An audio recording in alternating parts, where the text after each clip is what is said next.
Ақтөбеде кәсіпкерлікке бет бұрған жастар 15 миллион теңге ұтып алды. 10 жобаның иесі қаржыны өзара бөлісіп, кәсіптерін ашады. Пайызсыз несие беріп қолдау көрсеткен Алтын қыран қайырымдылық қоры.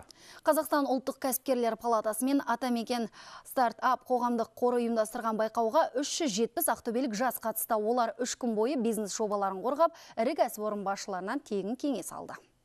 Байғанин ауданының жастары алтын тары бренд үшін 4 миллион теңге ұтып алды. Шағын цех ашып, 2 миллион теңгесіне тары өңдейтін құрылғы алады. Бизнес жоспар әзір. 6 айда сауда айналымынан 8 миллион теңге пайда табуды көздеп отыр. Бірінші Байғанин ауданынан бастаймыз. Байғанин ауданында 200-ден астам қазір дүкен бар. Одан кейін Ақтөбе облысының қаншама супермаркеттер мен дүкендер, одан кейін республика шығатын боламыз. Еуропа елдеріне де шығуға мүмкіндік бар.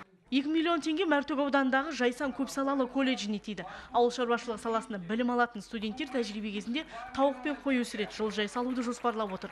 Осылай колледж өзін-өзі қаржыландырады. Ортқа бәрі біздің асханада болады. Біздер ГКП бәрі сатамыз. Сол ақша бәрі сүт колледжге. Жоспары мен ойы бар, бірақ қаржысы жоқ. 10 жастың жобасы үшін 15 миллион теңге берілді. Олар өзара бөлісіп, ісі өрге басқан соң несиені пайызсыз қайтарады. Оларды оқытамыз, ары қарай аяғынан тұрып кеткенше көмектесеміз. Бірақ олар ол ақшаны қайтарып беру керек. Неліктен ол ақша қайтып келгеннен кейін біз оны қалтамызға салып алмаймыз.